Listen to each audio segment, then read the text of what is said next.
Metal Gear Solid. Eine der Spielereien, die ich zu meinen absoluten Favoriten zähle und mir gezeigt haben, was man eigentlich so alles mit Videospielen machen kann. Die Mischung aus kreativem Stealth-Gameplay und abgefahrener Story mit regelmäßigen Vierte-Wand-Brüchen fasziniert mich bis heute. Und auch wenn der Schöpfer Hideo Kojima nicht mehr bei Konami arbeitet und mit Metal Gear nichts mehr zu tun hat, freue ich mich darüber, dass Metal Gear Solid mit dem Remake vom dritten Teil wieder zurück ist und hoffe, dass da in Zukunft noch mehr kommt. Die Spiele stecken voller Geheimnisse, Easter Eggs und kleinen Details, und da ich momentan wieder in Metal Gear Stimmung bin, hatte ich wieder Lust, ein paar Fakten, Details und Easter Eggs zu den Metal Gear Solid Spielen rauszusuchen und in ein Video zusammenzufassen. Und damit hallo und herzlich willkommen bei Gameville und den 50 Fakten und Details zu den Metal Gear Solid Spielen. Wir gehen hier die Spiele Metal Gear Solid 1, 2, 3, 4 und 5 mit jeweils 10 Details pro Spiel durch. Und ich hoffe, dass euch das Video gefällt. Lasst gerne wie immer ein Like sowie ein Abo für den Support da. Und dann würde ich sagen, fangen wir mal an mit diesem Video. Viel Spaß!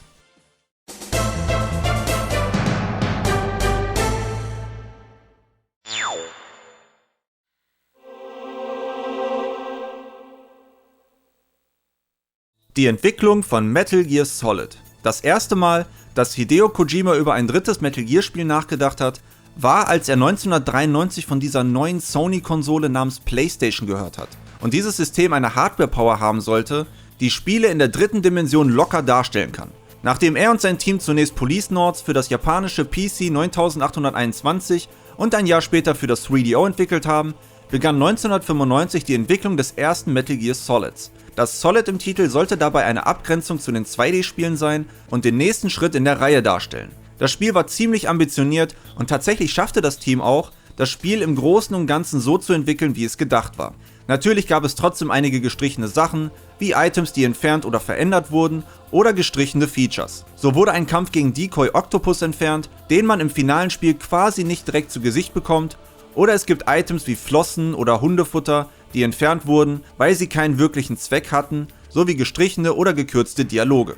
Einige Features haben es aber auch erst in den Nachfolger Metal Gear Solid 2 Sons of Liberty geschafft, wie dass man Feinde in Spinden verstecken kann oder Snakes Spin Kick. Auch wenn es einige Features aus unter anderem technischen Gründen nicht ins Spiel geschafft haben, ist Metal Gear Solid ziemlich straight durchentwickelt worden und ist zum Zeitpunkt des Releases 1998 bahnbrechend gewesen und gilt nicht zu Unrecht bis heute als Klassiker.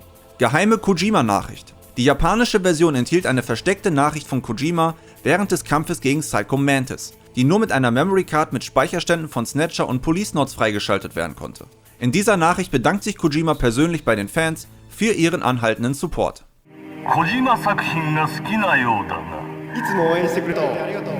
Geister in Metal Gear Solid.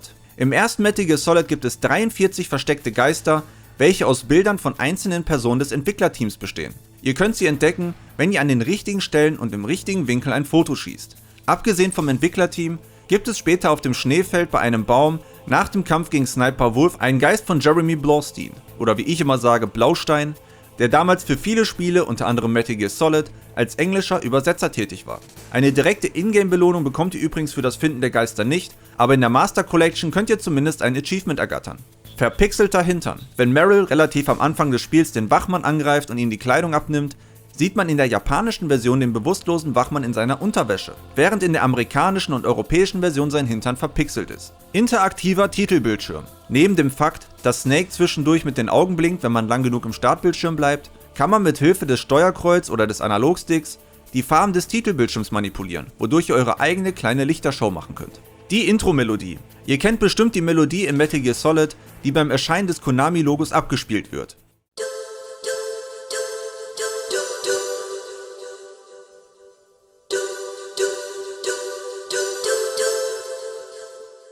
Das Sample dieses Songs stammt aus Policenauts, ein Visual Novel Adventure, das ebenfalls von Kojima und seinem damaligen Team stammt. Der eigentliche Track ist der Theme des Spiels, welcher im Hauptmenü und in veränderter Form immer mal wieder in Policenauts vorkommt.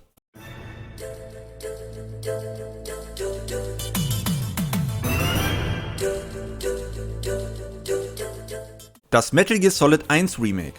Das erste Metal Gear Solid bekam 2004 exklusiv auf dem GameCube ein Remake namens Twin Snakes spendiert, das allerdings nicht von Kojimas Team, sondern vom kanadischen Entwickler Silicon Knights stammt, die man unter anderem für Eternal Darkness kannte, das ebenfalls exklusiv auf dem GameCube erschien. Neben einer Grafik, die auf den Stand von Metal Gear Solid 2 gehoben wurde, hat man die ganzen Cutscenes überarbeitet bzw. übertriebener gemacht und erinnerte damit eher an Matrix. Der Soundtrack wurde ebenfalls komplett neu gemacht und einige Systeme angepasst. So konnte man wie in MGS 2 nun aus der First Person schießen und es gab neu aufgenommene Dialoge. Zum Beispiel erwähnt Psycho Mantis nun, wenn ihr die dementsprechenden Spielstände habt, Nintendo-Spiele wie zum Beispiel Smash Bros. Ansonsten erzählt Twin Snakes die Story des Originals recht genau nach und ist, wie ich finde, immer noch eine tolle Möglichkeit, den ersten Teil in einer überarbeiteten Fassung zu spielen, auch wenn es leider bis heute GameCube exklusiv ist.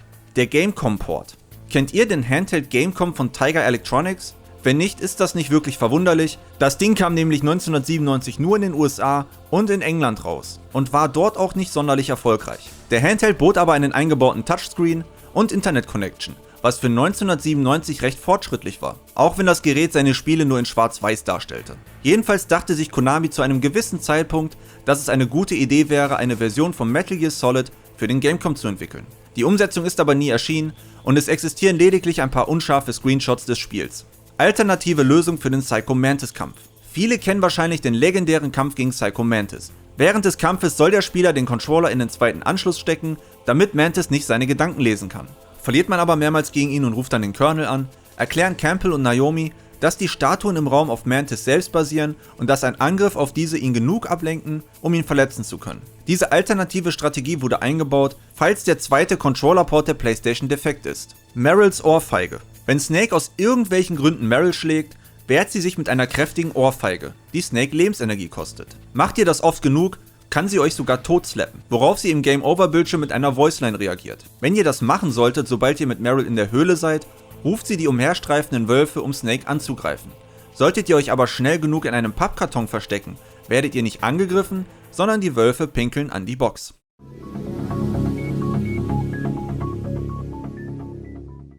Notizbuch der Entwickler. Um das Team stärker in die Entwicklung einzubeziehen, ließ Hideo Kojima Notizbücher anfertigen, in denen alle ihre Ideen eingetragen werden konnten. Am Ende jedes Tages sah sich Kojima die Ideen an und hat mit seinem Team ausgetestet, was umsetzbar war. Die Kühlmittelspray-Mechanik und der Sneak Peek Move sind zwei Beispiele, die es am Ende in das Spiel geschafft haben. Zensur durch 9/11. Wegen der Geschehnisse vom 11. September 2001 wurde ein Teil der Story umgeändert und Teile vom Ende umgestaltet. So entfernten die Entwickler alle US-Flaggen von den Fahnenmasten entlang der Wall Street und vom Dach der Federal Hall. Ursprünglich sollte Raiden nach dem Kampf gegen Solidus die Flagge von der Federal Hall herunterreißen, um Solidus Leichnam damit zu bedecken. Die Animation, in der Raiden sein Schwert hebt und dann herunterschlägt, ist im Spiel noch vorhanden, aber die Flagge wurde entfernt. Auch Szenen und Dialoge, welche die Twin Tower zeigen bzw. erwähnen, wurden ebenfalls rausgenommen. Chinaman und Oldboy. Die in der Story bereits toten, aber erwähnten Mitglieder der Terrorgruppe Dead Cell, Chinaman und Oldboy, sollten ursprünglich Bossgegner sein. Chinaman sollte mehr auf Jet Li basieren, sehr schnell sein und über Wasser laufen können. Er hätte ein Drachentattoo gehabt, das unter Wasser zum Leben erweckt worden wäre.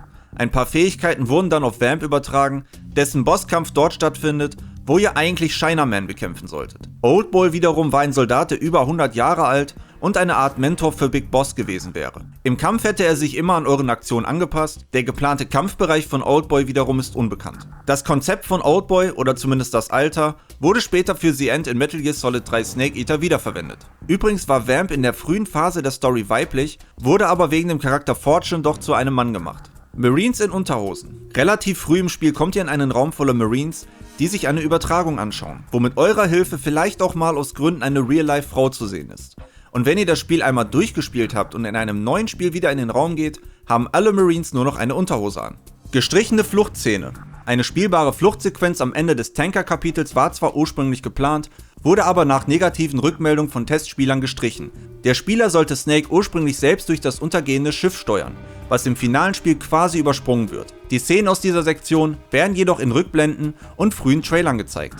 Schwerter und Patriots. Die Schwerter von Solid Snake heißen Minshuto und Kyowato, was Demokrat und Republikaner bedeutet, was eine direkte Anspielung an das politische System der USA ist. Zudem wurde der alternative Name der Patriots, Lalilulelo, gewählt, weil sich der Laut L im japanischen Sprachsystem nur schwer aussprechen lässt. Und da es im Vergleich keinen unaussprechbaren Laut im Englischen gibt, ließ sich dieses Konzept nicht direkt übertragen und wurde dementsprechend einfach übernommen. Der Sinn war aber eigentlich, diesem Namen dadurch etwas Fremdartiges und Unaussprechliches zu geben, was im Westen aber aus Sprachgründen nicht so ganz klappt.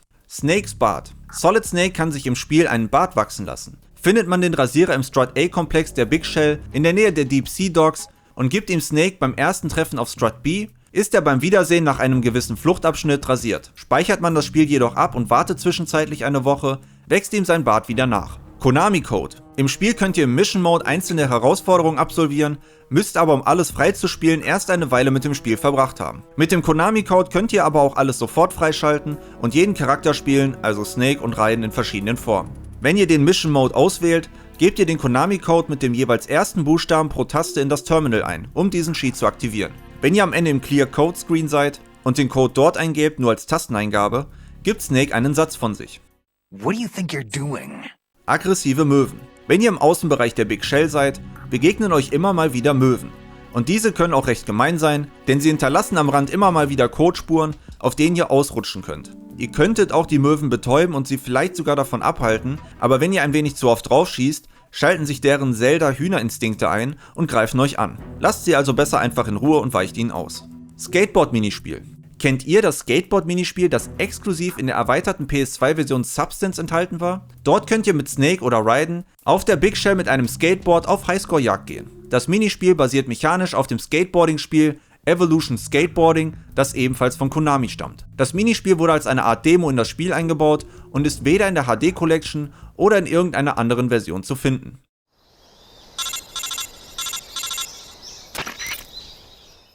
Versteckte Sequenz. Im Laufe des Spiels wird Snake unbemerkt ein Peilsender am Körper angebracht, den man selbstständig entfernen muss. Tut man dies nicht, gibt es später eine Sequenz mit Eva, in der sie versucht, den Peilsender auf verschiedene Arten und Weisen zu entfernen, was unter anderem über ein Schattenspiel zu sehen ist. Tod durch Altersschwäche. Es gibt eine Möglichkeit, den Boss The End zu töten, bevor man überhaupt gegen ihn kämpft. In der Sequenz, wo man ihn zum ersten Mal sieht, hat man eine perfekte Position für einen Scharfschützenangriff. Tötet man ihn auf diese Weise, gratulieren Zero und die anderen Supportmitglieder zum Sieg, obwohl Snake enttäuscht darüber ist, da er gehofft hatte, ihnen in einem fairen Kampf gegenüberzustehen. In der HD Collection erhält man dafür sogar ein Achievement namens The Early End. Dazu könnt ihr ihn aber auch im richtigen Kampf an Altersschwäche sterben lassen. Wenn ihr im Bosskampf seid, abspeichert und dann den Kampf erst nach einer Woche wieder aufnehmt, stirbt The End zwischenzeitlich an Altersschwäche und der Kampf ist gewonnen. Kurt Russell als Snake. Kojima hatte vor, die Stimme von Snake, David Hayter, durch Kurt Russell zu ersetzen, der die Rolle jedoch ablehnte. Da Kojima niemand anderes gefunden hat, entschied er sich letztendlich wieder für David Hayter,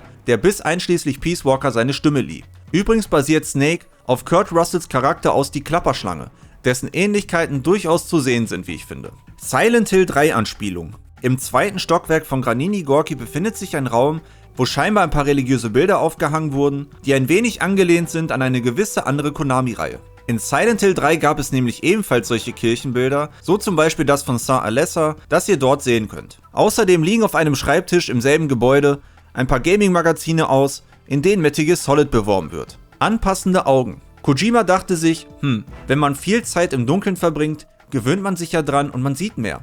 Das brauche ich als Feature in meinem Spiel. So passen sich im Spiel langsam die Augen an, wenn man viel Zeit in der Höhle nach dem Kampf gegen Ocelot verbringt. Mit der Zeit wird der Bildschirm langsam heller und man kann sich recht klar in der Höhle zurechtfinden. Die unsichtbare Schlange. Im Metal Gear Solid 3 gibt es die Tsushinoko, eine unsichtbare Schlange, die weder durch das Radar noch durch Wärmesicht erkannt werden kann. Fängt und behält man sie aber bis zum Ende des Spiels, erhält man eine spezielle Gesichtstarnung, das in einem weiteren Durchgang unendliche Munition gewährt. Übrigens ist die Tsushinoko ein legendäres schlangenähnliches Kryptid aus Japan. In Westjapan, etwa Kansai oder Shikoku, ist der Name recht verbreitet. In Nordostjapan ist das Wesen wiederum als Bachi-Hebi bekannt. Geister der Verstorbenen. Irgendwann kommt ihr in eine Sequenz, wo ihr gegen den Boss des Sorrow antreten müsst, auch wenn das mehr ein Gimmick-Boss ist. Jedenfalls lauft ihr durch einen endlos wirkenden Fluss, in dem euch Geister entgegenkommen können. Die Anzahl, wie viele Geister euch entgegenkommen, hängt davon ab, wie viele Soldaten ihr im Spiel getötet habt. Umso weniger ihr im Spielverlauf tödlich erledigt habt, umso leichter ist diese Sektion. Vomit Snake. Im Spiel habt ihr ja ein Heilungsmenü, wo ihr individuell eure Wunden versorgen könnt. Ihr seht dort auch ein 3D-Model von Snake, das ihr mit dem Analogstick drehen könnt. Dreht ihr Snake lang genug im Kreis, übergibt er sich, sobald ihr das Menü verlasst. Das Vampir-Minispiel. Im Laufe des Spiels wird Snake in Gefangenschaft genommen und verbleibt in einer Zelle in Grosnigrad. Wenn ihr dort das Spiel speichert, spricht Paramedic in der PS2-Version über den Film Dracula, woraufhin Snake einschläft. Nachdem ihr das Spiel gespeichert habt und es wieder neu ladet, hat Snake einen spielbaren Albtraum. Es startet ein Minispiel namens Guy Savage, in dem ihr gegen zombieartige Vampire antreten müsst. In diesem Minispiel müsst ihr in einem großen Warenhaus mit euren Doppelklingen und extra dafür entwickelten Nahkampfmechaniken gegen die Blutsauger kämpfen. Es ist so eine Art Horde-Modus, der endet, sobald ihr sterbt oder die Zeit ausläuft. Dazu verändert sich für diese Sektion euer Spielstand. Normalerweise wird der Metal Gear Solid Spielstand durch eine weiße Blume dargestellt, wenn ihr aber einen Spielstand für das Minispiel habt, werden die Blumen durch rote ersetzt. Tatsächlich sollte dieses Minispiel mal auch zu einem richtigen Standalone-Spiel werden, das aber leider gecancelt wurde. Das Minispiel ist exklusiv in der PS2-Version und wurde zum Beispiel in der HD Collection oder der 3DS-Version entfernt. Die Bedeutung von Snake Eater. Beim Militär wird der Begriff Snake Eater manchmal verwendet, um Spezialeinheiten zu bezeichnen, was eine Anspielung darauf ist, dass diese Soldaten im Rahmen ihrer Spezialausbildung lernen, wie man lokale Fauna, einschließlich Schlangen, fängt, zubereitet und isst. Im Spiel wird Snake von der US Army Special Forces für die Virtuous Mission rekrutiert, was ihn zum Teil dieser Spezialeinheit macht. Übrigens findet die Virtuous Mission am 2. Geburtstag von Kojima statt, nämlich den 24. August 1964. Eigentlich sollte die Mission am 1. Geburtstag von Kojima spielen, aber das Jahr wurde geändert, um näher an der Ermordung von John F. Kennedy zu sein, was ein Teil des Storyscripts ist.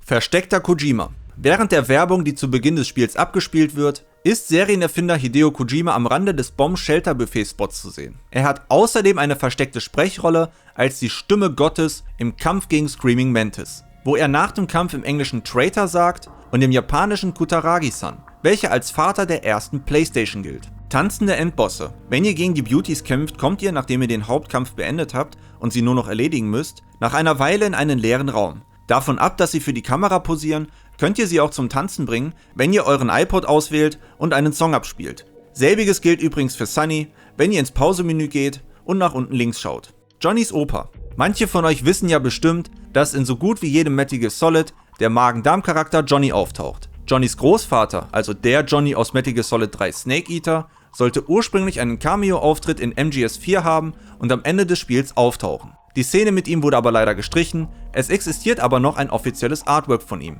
Assassin's Creed Anspielung. In einem eher als Witz gemeinten Trailer wurde gezeigt, wie Altair aus dem ersten Assassin's Creed in Metal Gear Solid 4 gegen Geckos kämpft. Obwohl der Trailer eigentlich als Scherz gemeint war, kann man Altairs Robe im Spiel tatsächlich freischalten. Um das Kostüm zu bekommen, müsst ihr entweder 50 Messerkills von hinten machen oder den Code AOTTRYKMYN nach dem einmaligen Durchspielen im Extramenü eingeben. Die versteckte Gestalt. In Akt 3 kann man eine Gestalt beobachten, die Snake am Anfang der Mission scheinbar stalkt. Und wenn man sich umdreht, versteckt sich die Gestalt gelegentlich hinter Ecken. Dabei handelt es sich wohl um die 3 Zwergengeckos, die Snake und den Widerstand später im selben Kapitel angreifen und vorher scheinbar die Lage auschecken wollten. Die Solarwaffe. Ihr könnt die sogenannte Solargun freischalten, wenn man alle Bosspuppen nach dem Besiegen der Frogs und der Beastform sammelt und dabei keine tödlichen Waffen einsetzt. Die Waffe ist eine direkte Referenz zum von Kojima produzierten Spiel Lunar Knights, dem 4. Teil der Boktai-Serie. Dort konntet ihr, wenn ihr eines der GBA-Spiele in den DS-Slot packt, eure Waffe per Solarsensor aufladen. Und diese Waffe könnt ihr in MGS4 ebenfalls bekommen. Die Penisstatue. Relativ am Anfang des Spiels gibt es eine Statue, bei der Snake sich durch eine nun eigenen Animation verstecken kann. Wenn ihr das oft genug macht, bricht der Steinpenis unwiderruflich ab. Echte Eier. Die Szenen, in denen Sunny Eier kocht, wurden tatsächlich real gefilmt, da die Entwickler der Meinung waren, dass sich diese nicht überzeugend per Computeranimation umsetzen lassen. Es waren wohl sehr viele Takes nötig, um die perfekten Aufnahmen zu bekommen, und die ganzen Eier wurden anschließend vom Team gegessen. Wechselnde Kleidung. Wie die meisten von euch wissen, ist Rosemary, die das erste Mal in MGS2 auftaucht, leider integraler Bestandteil der Geschichte. Doch wusstet ihr auch, dass sie jeden Tag andere Anziehsachen trägt? Rose hat für jeden Tag in der Woche einen anderen Pullover an, den ihr während der Codec-Gespräche mit ihr sehen könnt. Little John aus Snatcher. Der Spitzname von Ryans Sohn, Little John, stammt aus Hideo Kojimas früherem Spiel Snatcher. In diesem Spiel war Little John der Assistenzroboter von John Jack Gibson, einer Schlüsselfigur, die in dem Snatcher-Fall ermittelte. Das Kind wird übrigens von Jennifer Hale gesprochen, die ebenfalls Naomi Hunter und Emma Emmerich ihre Stimme lieh.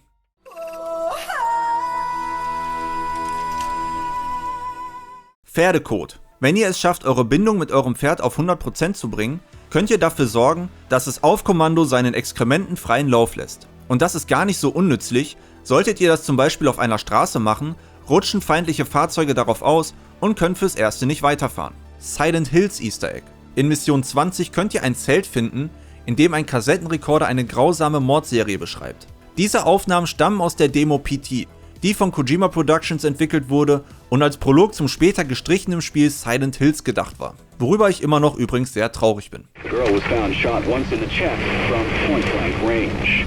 The mother, who was shot in the stomach, was 204-863. Sabers called 9. Der ungeduschte Snake. Im Spiel kann Snake duschen, da sich immer mehr Dreck an eurem Körper sammelt. Es gibt ein Easter Egg, bei dem Ocelot Snake mit einem Eimer Wasser übergießt, wenn man zu lange im Einsatz war und schmutzig zur Motherbase zurückkehrt. Was aber auch nötig ist, da zu diesem Zeitpunkt selbst die Fliegen an euch Gefallen gefunden haben. Ursprünglich sollte es sogar Wachhunde geben, die euch anhand des strengen Geruchs gefunden hätten, was es aber letztendlich nicht ins finale Spiel geschafft hat. Metal Gear Solid 5 als Episodenspiel. In der frühen Entwicklungsphase war MGS 5 als zwei separate Projekte in Episodenform gedacht. Metal Gear Solid Ground Zeroes und Phantom Pain.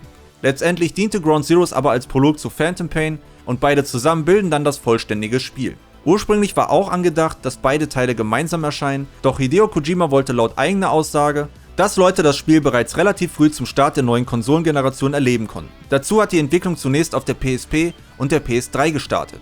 Und auch als bereits der Wechsel auf die PS4 bzw. der Xbox One stattfand, wurde Ground Zeroes als Umsetzung für die PSP erwogen, doch die Entwicklung erwies sich als zu komplex und wurde eingestellt. Kojima als Charakter. In Ground Zeroes habt ihr die Möglichkeit, Hideo Kojima zu retten, woraufhin ein kleiner Dialog mit ihm stattfindet. Rettet man Hideo Kojima in Ground Zeroes, taucht er später in der Motherbase auf. Und falls man ihn in Ground Zeroes nicht gerettet hat, kann man ihn noch in der Nebenmission 112 befreien, was ebenfalls einen kleinen Dialog triggert. Scarface statt Skullface. In einem Interview mit Famitsu im November 2012 verriet Kojima, dass Skullface ursprünglich Scarface heißen sollte. Er sollte sogar auf dem Cover von Ground Zeroes erscheinen, wurde aber gestrichen, da Kojima die Ähnlichkeit zum Filmplakat von Enemy Mine zu stark fand und weil er meinte, dass es zu unheimlich wäre. Die Geburtstagsparty. In MGS 5 gibt es ein Geburtstagsevent, das an eurem tatsächlichen Geburtstag getriggert wird, sofern ihr das zu Beginn des Spiels eingegeben habt. Wenn ihr am selben Tag MGS 5 spielt, wird man während einer Mission zur Motherbase gerufen und es wird für euch eine Geburtstagsparty veranstaltet. Das verlorene Kapitel 3. Wie sich vielleicht einige von euch erinnern, wirkt das Spiel gegen Ende etwas unabgeschlossen und es passiert bereits im zweiten Kapitel nicht mehr so viel Neues und die Story kommt recht plötzlich zum Ende. Das liegt wohl daran, dass nicht nur das Spiel zu diesem Zeitpunkt relativ unfertig ist, was den Content angeht, sondern auch daran, dass ein komplettes Kapitel namens Peace gestrichen wurde. Dataminer haben davon ab noch Überreste und unfertige Cutscenes im Spiel gefunden. Dazu hättet ihr noch einen finalen Kampf mit Eli gehabt und die Story wäre dort erst zu Ende erzählt worden. Da Konami dem Spiel aber nicht mehr Zeit geben wollte und bereits im Streit mit Kojima war, musste das komplette eigentliche Ende entfernt und auf abrupte Weise im zweiten Akt beendet werden. Verwirrter Ocelot. In der zweiten Mission des Spiels kann man, während man auf der Motherbase ist, Ocelot mit der Betäubungspistole anschießen, auch wenn er sagt, dass es bei ihm nicht wirkt. Statt bewusstlos zu werden, gibt er ein paar Kommentare von sich. Wie zum Beispiel die bekannte Parole Lali Lulei Lo, irgendwelche Matheformeln oder er fängt plötzlich an Japanisch zu reden. Die Déjà-vu-Mission. Bei der Déjà-vu-Nebenmission in Ground Zeroes gibt es mehrere Anspielungen an das erste Metal Gear Solid. Es sind überall Logos der alten Spiele verteilt, Johnny hat einen Cameo-Auftritt, Anderson und Baker tauchen auf, beziehungsweise sind auch hier an Fox-Die gestorben und wenn ihr Baker in der Zelle findet, scheint die Fox Engine, welche der Unterbau des Spiels ist, selbst quasi vom Virus angegriffen zu werden, was sich durch wirre Texte und Grafikglitches zeigt, was sich aber nach einer Weile selbst wieder repariert. Turn the game console off right now. What did you say? The mission is a failure. Cut the power right now.